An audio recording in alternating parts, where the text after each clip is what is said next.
Turkiyada bizdan qochib ketgan radikal odamlarga darnak qurib berishyapti. Darnak degani madrasaga o'xshagan narsa, markaz. Ular ijtimoiy tarmoqqa chiqib, O'zbekistondagi an'anaviy dinning ziddini gapirishyapti. Qasddan.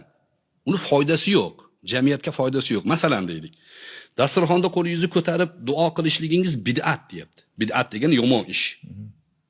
Nima keragi bor buni? Hozir jamiyatga nima keragi bor shu masala?